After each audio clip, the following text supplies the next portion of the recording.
What's up, everybody, and welcome back to another episode of Track Talkers. I have a very special guest, the Senior Director of Operations and Monster Energy Supercross. He's been doing it for 16 years.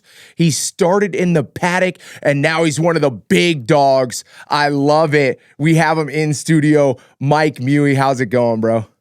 Good, Adam. How are you, man? Dude, I'm doing really good. I'm very excited.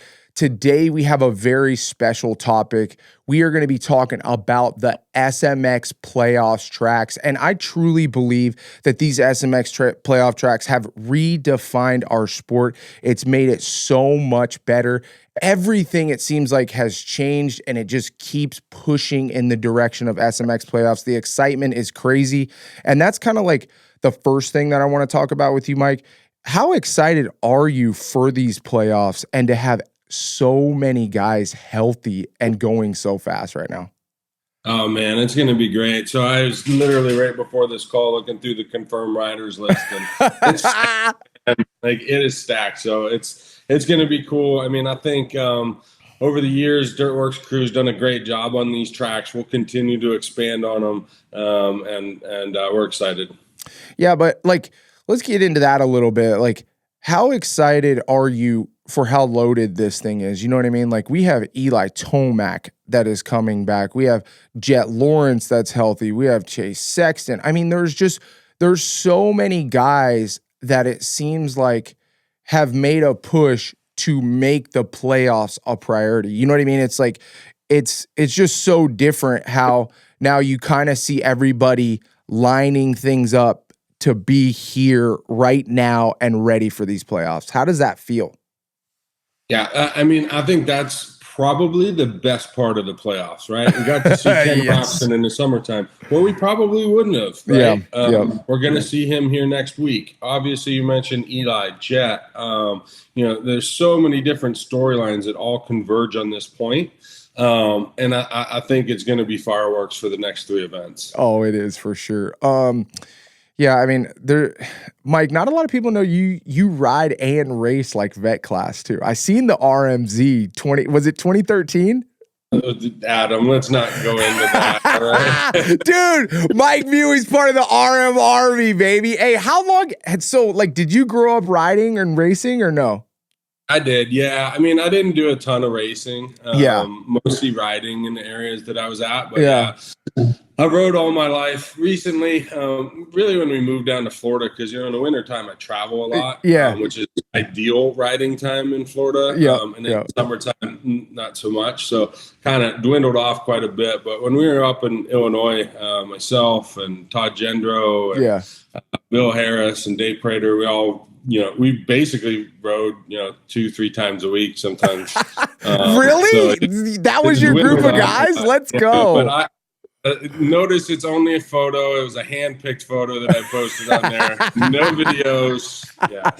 Hey, that's all right. You know what? I say it to everybody all the time because I feel like, when I go to the track, it's like, oh, you're a Supercross racer. And the problem is you're dealing with guys that are like the best in the world all the time. So it's like, it's hard to say you ride or whatever because it doesn't matter. But dude, keep it close to the best. As long as you're riding a dirt bike, that's what it's really all about. I think that's what, all the fans enjoy is just the fun of it. It doesn't matter if you're going slow or you're going super fast. You're still getting that adrenaline rush. You're still getting a feeling like nobody else in the world knows what it's like to jump a dirt bike if you haven't jumped a dirt bike. And I think that's what really makes our sport so special.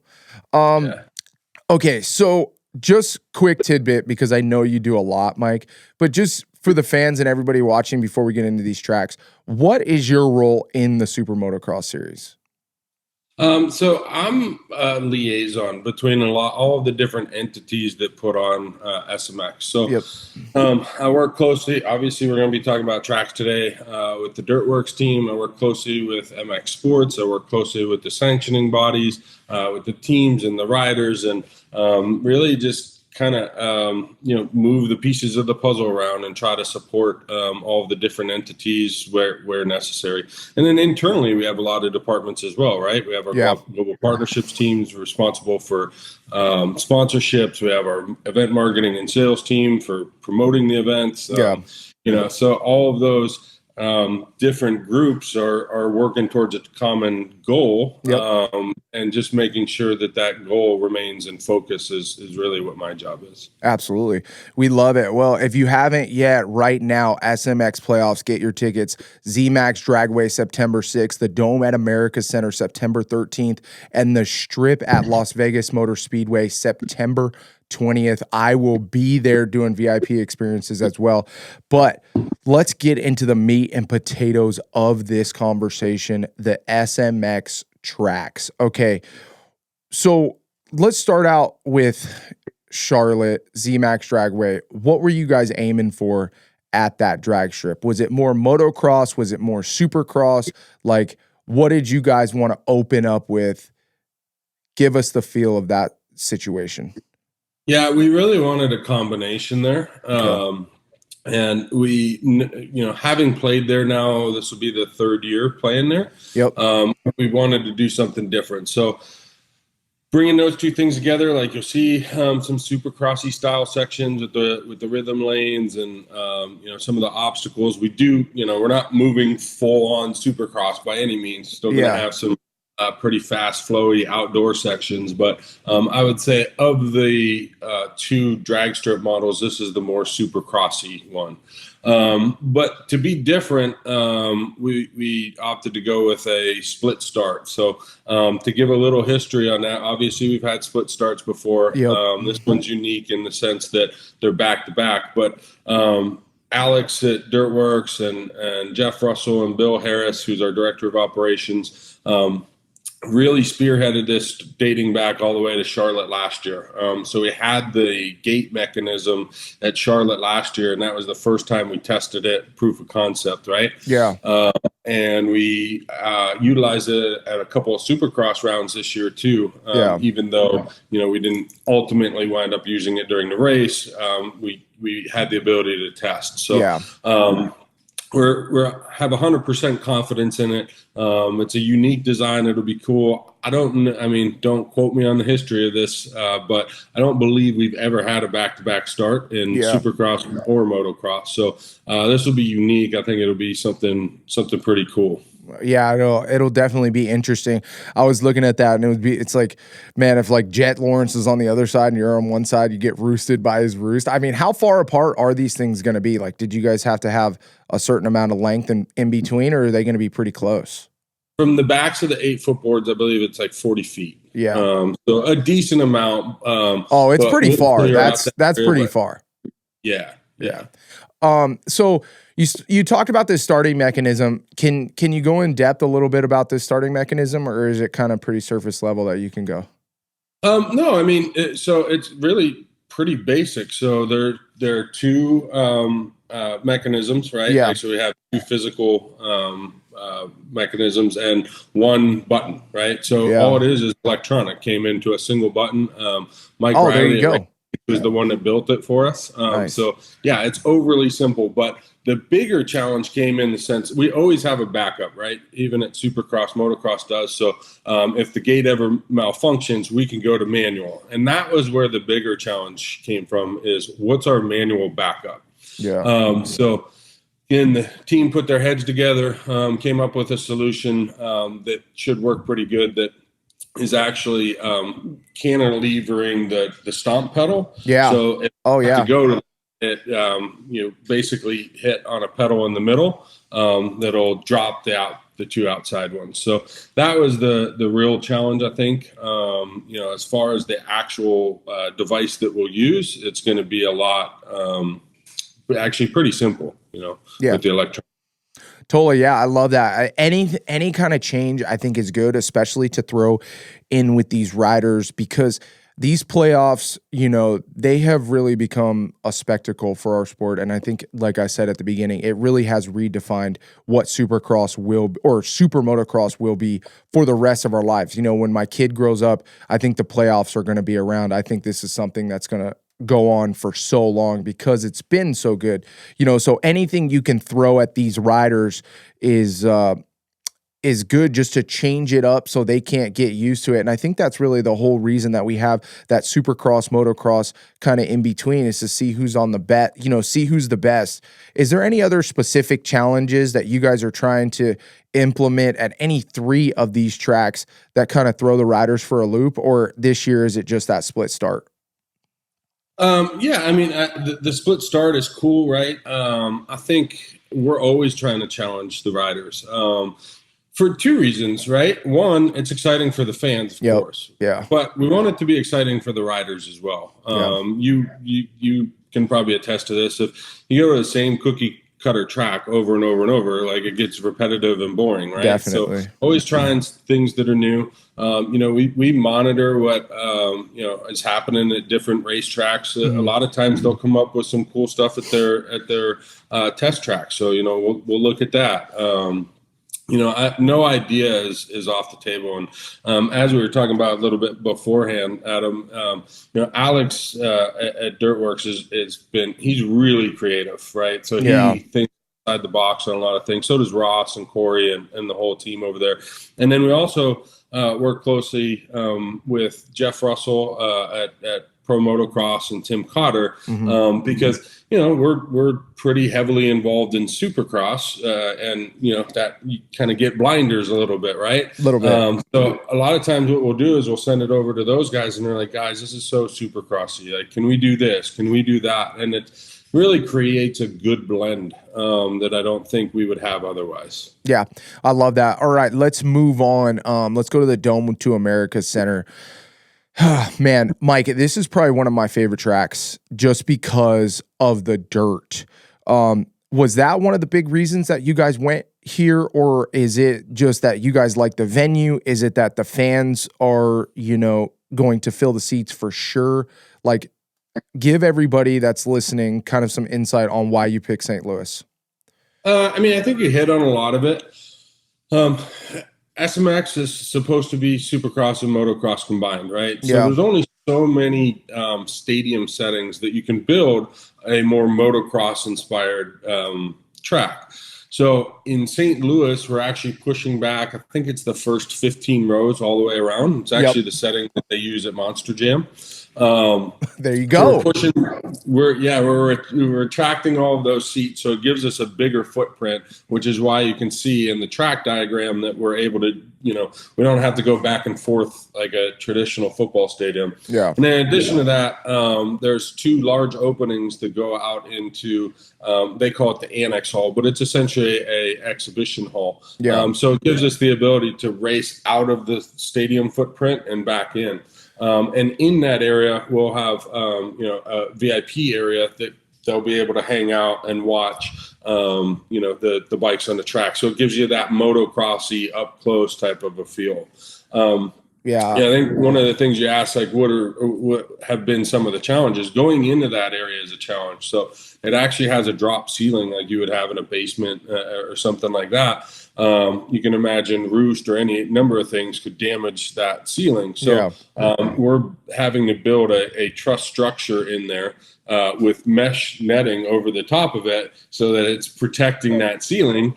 And then with that comes, you lose all of the lighting for it, right? Yeah. So now we're having to bring in lighting with Musco to fill that void. So, but that's what makes it fun. If I guess fun's one way to put it. Yeah, right. So it does it. If we were doing the same track over and over in every city, it'd be like, oh, okay. Yeah. It makes it exciting, I think, for everybody, us, hopefully the riders, hopefully the fans all think it's cool. Yeah. How long? Mike, how long did it take you to figure this out? Like, you're like, okay, so do you fly there and meet with them and be like, hey, okay, so what we're going to do right here is, like, you see this hall, because you guys got to go down that hallway that we usually walk down, right? No. So, where the, where a lot of the independent riders pit in that big room? Yes. So that's where the track's going to be. That's what I mean. So how do you, like, just tell these guys, like, you communicate with, like, hey, this is kind of what we want to do. We want to send these guys down this hall, because that's not a very tall ceiling right there. Because once you get in the exhibition hall, it's taller, but right there, it's pretty low, right? Well, but that's what I'm saying. So where you stage, Yeah. we're not using that at all. Like So nothing. we're actually removing 2 whole sections of seats, and there will be a huge opening coming out of the stadium. Okay. Yep. Yeah. So, but yeah, I mean, look what we did in Sam Boyd. Started at the top of the stands. Like some of these venues look at us like we're like crazy or something. Well, that's what I'm saying, because I'm like, okay, I've been to St. Louis a lot, and I'm trying to like imagine what's got to go on. But this has to derive from the Monster Jam thing, like moving those stands, right? Like, because I would have never even have known they moved. I think it was Prater. I don't remember who like kind of first was like, whoa, wait a minute, like we could build an SMX track there. Yeah, that's literally where it came from, was from Monster Jam, because we're going to be in their exact kind of footprint, right? Yeah. With those 2 big openings, and yeah. keep all the Monster Jam trucks inside of there. Yeah. And then, the retracted seats. So, yeah, that's 100% where it came from. But, that's the beauty of our organization being what it is, when we're all, centralized in our headquarters in Ellington, like there's a lot of different ideas and communication that happens that leads to this kind of stuff. Yeah, absolutely. Man, Mike, so are you the guy who talks to the guys at the stadium, or who's doing that conversation? Because I really want to know. I want to know how that goes. Like, especially at St. Louis, like take the fans that are listening. Like, how do you even approach that phone call? Well, I mean, as you can imagine, we have a pretty long relationship with them. Oh, yeah, I guess that's true. It's been a while. Yeah. The cold call ones are a little bit different, new stadium. But we're also a little bit more reserved when we have that conversation. Yes. So we have a booking team. It's like 6 or 8 different people that manage all of the booking domestically and internationally for us. Yeah. So they have a business relationship that's more personal. Like they work with them on every event that comes to that specific stadium. Yes. So they're the first call, right? Hey, we're thinking about putting SMX here. What's your dates look like? Do you have availability? And yep, we do. We'll hold those dates. And then from there, it hands over to our operations team, myself, Bill Harris, and our team, as well as our internal dirt team. We'll have a conversation with them about, hey, this is what we're looking to do. SMX is different than what you're used to. This is why it's different. And here's where we want to go. And you'd be surprised. I mean, like jokingly, I say the stadiums think we're crazy, and they probably do think we're crazy. A little bit, right? On the same token, they kind of have the same mindset as us, right? They're like, yeah, we've never done that in our stadium. That would be cool to do. Let's try it, So a lot of times, after the initial like, wait, what? They're really they're open to it. Yeah. Okay, so we've talked about Dome of America Center. We're probably going to get a little bit more track reveal here pretty soon of Dome of America Center St. Louis, but I want to move on to Las Vegas because I mean, there's a lot of money on the line there, right? This is the culmination of the SMX playoffs. The track it looks like it's going to go in reverse this year, right? Than it did last year. Yes, so it goes kind of this way across the stands in the front. Talk about some of the challenges there. I know I've talked to Alex about it. There's a lot of weird things going on there with pilings and like the separation of the drag strip and things like that. But how much emphasis do you put on that last round of really building something special and different to kind of like, make the last round a big bang? Yeah, I mean, I think that's what's cool about Vegas specifically is that place is literally like a blank canvas, right? So there are a lot of logistical challenges with it, but nothing we haven't been able to overcome. the cool thing about it is that we have that whole parking lot to I think that would be the south, right, opposite the main grandstands, where we can really get that motocrossy, flowy, type feel. Yes. Even at Charlotte, that's a little bit more challenging because it's grandstands that whole side, right? So the main grandstands where like the suites and all that stuff wouldn't be able to see anything that happens there. So that's why we don't race out back at that. But when we're in Vegas, we have that opportunity. So I think I can speak for Alex on this one, in that like we have way more flexibility to do cool stuff in Las Vegas than we do in some of the other ones. So and then we wanted to do a split start here, something different, something unique. And we're also looking at it from the perspective of the fans too, right? So those main grandstands is where predominantly the majority of the fans are going to be. We want to make sure that they can see the start straight. So where it's located is easily viewable from everybody in the grandstands. We moved the finish line so it's right at the grandstands. Last year was kind of racing away from them. So we made some adjustments in that sense too. We got feedback right from the fans, and we listened to that. So a lot of the adjustments we made this year were with that in focus. Love it. What do you, Mike? I know you're a huge fan of the sport. Obviously, you've been in it for a long time. What are you kind of most excited for, as far as even like an obstacle or anything for these 3 rounds of the playoffs? Is there anything specific that you're looking forward to?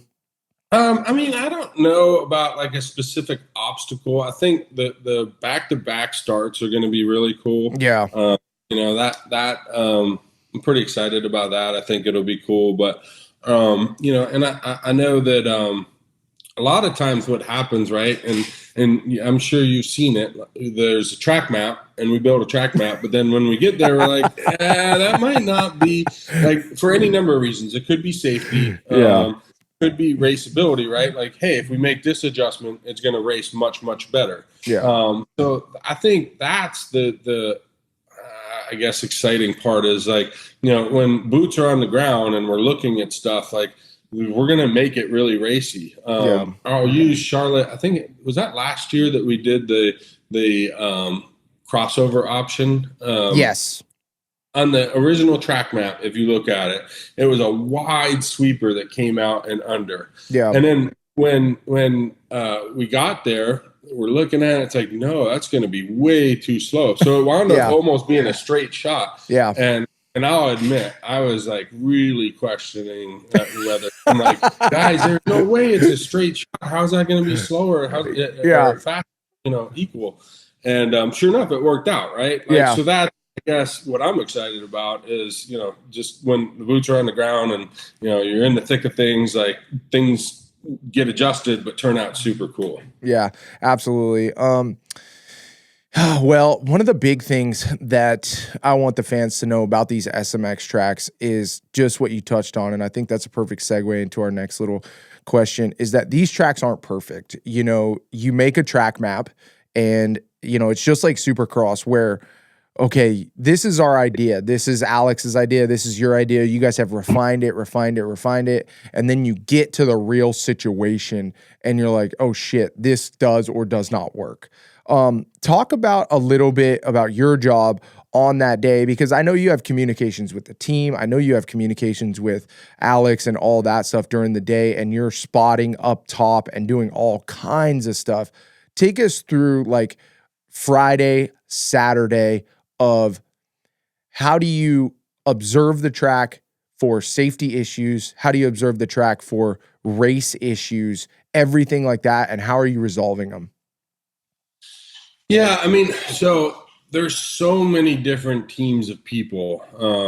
As I was kind of mentioning before, you have Dirtworks that, they want something this way, right? You have the teams, you have the riders, you have the AMA, you have, our marketing department who's responsible for where the fans sit, our operations team, TV, all these different groups that in some way, shape, or form have a a use for the track. If it's TV, they might need cabling put in the track, or maybe the big timing tower is in a spot that's not conducive to their camera locations. The teams have the teams and the riders have like two different things that they're looking at, right? Safety, obviously, and then raceability. I mean, you can probably attest to this. Like, if you ask two riders the same question, they're going to tell you exactly what's best for them, right? Yes. And that's not always the same.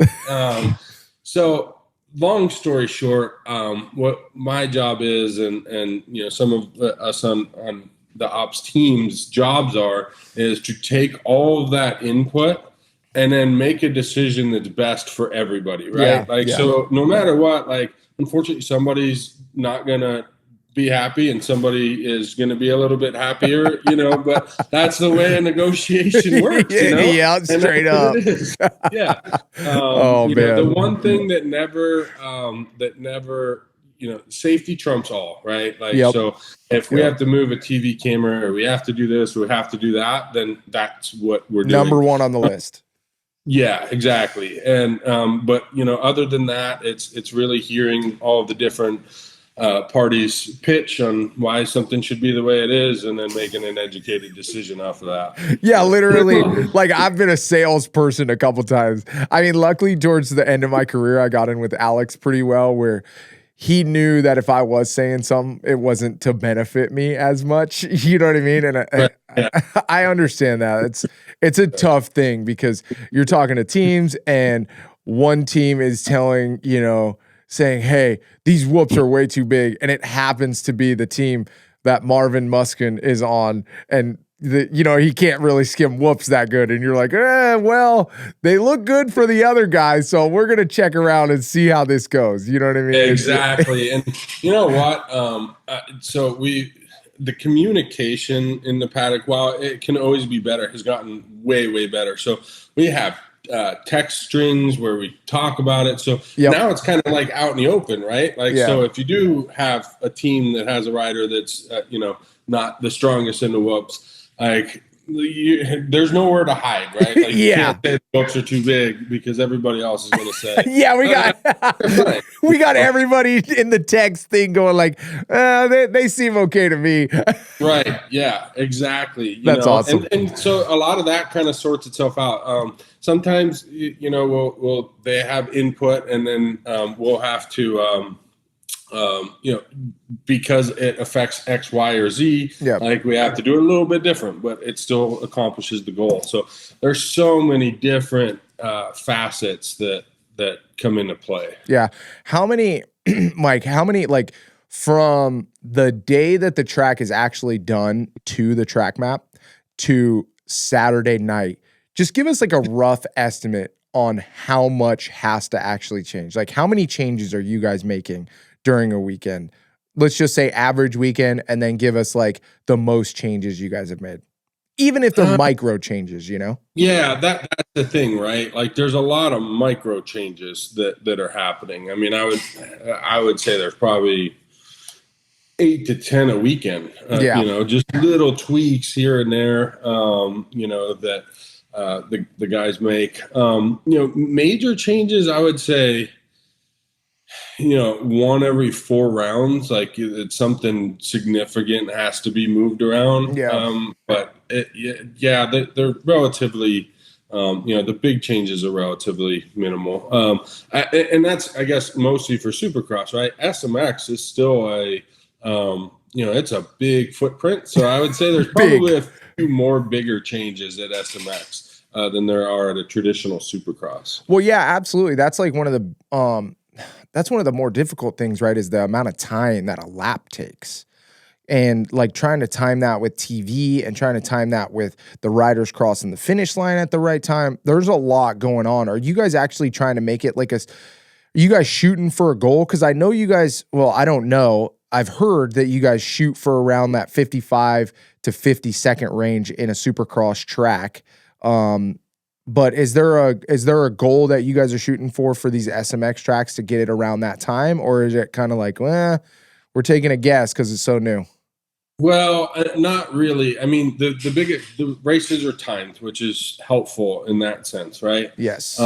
Where the challenge comes in is where the finish line lines up, right? So let's say, just for simplicity, let's say it's a 1 minute lap time. Yeah. And they are going to hit the finish line at 59 seconds every time. Yeah. Then that adds a whole other minute because they go around and then they go around. And that's where it gets a little bit odd. So, if there's the opportunity to make a simple change to make it to where they hit it at a minute, yeah, sure, we'll look at that. But most of the time, if you look at the formats, they have that time built into it, right? Yeah. And at the end of the day, like if we go long, we go long. It is what it is, There you go. Yeah. And two, I feel like half the time the top guys mess it all up anyways because they start jumping some quad that's like a second and a half faster, and all the timing that you just did went right out the window. Never fails. Yeah.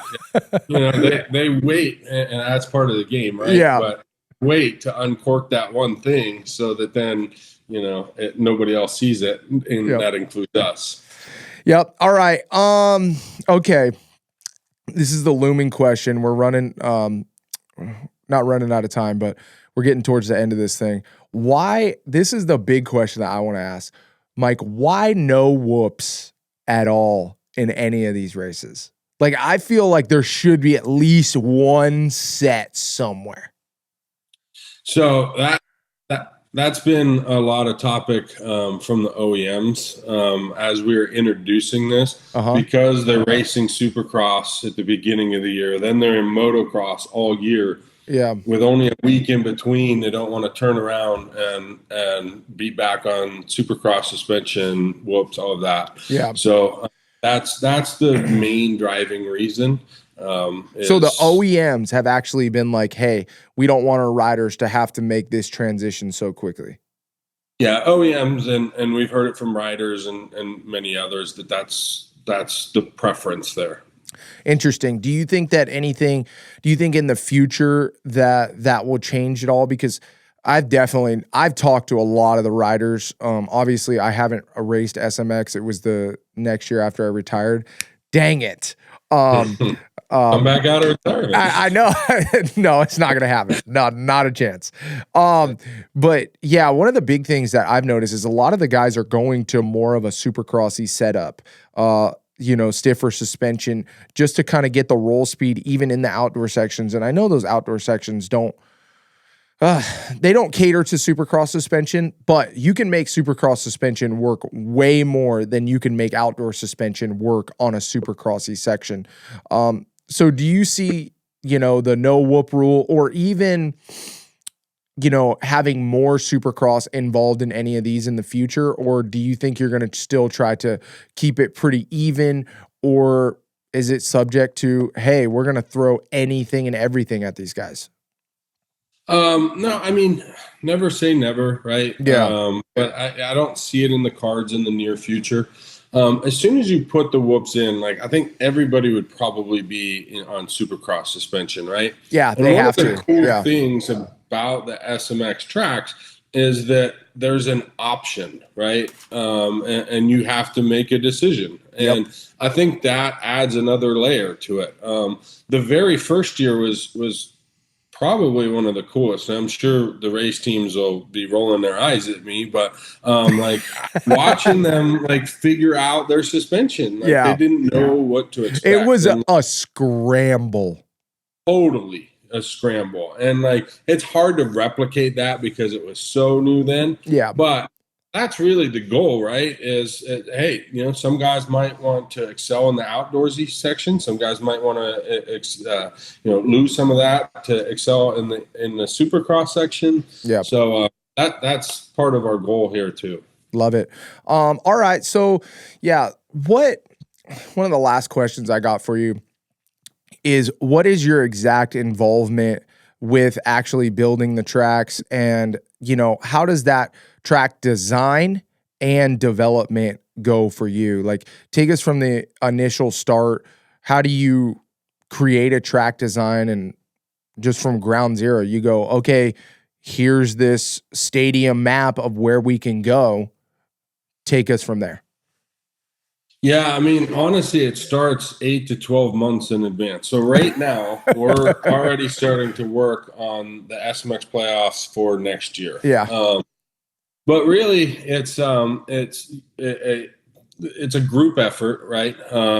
Predominantly led by Alex at Dirtworks, and I'm talking both SMX here for the most part and Supercross, but yeah, led primarily from Alex at Dirtworks. So we provide him a schedule and say, hey, these are the tracks. These are some of the things that from a 50,000 foot view we do or don't want to see. Yeah. Alex comes back to us, a couple months later, give or take, with just basically blueprints, no humps or jumps or anything drawn into them. And some stadiums will have 2, 3, 4 different options to look at. Really?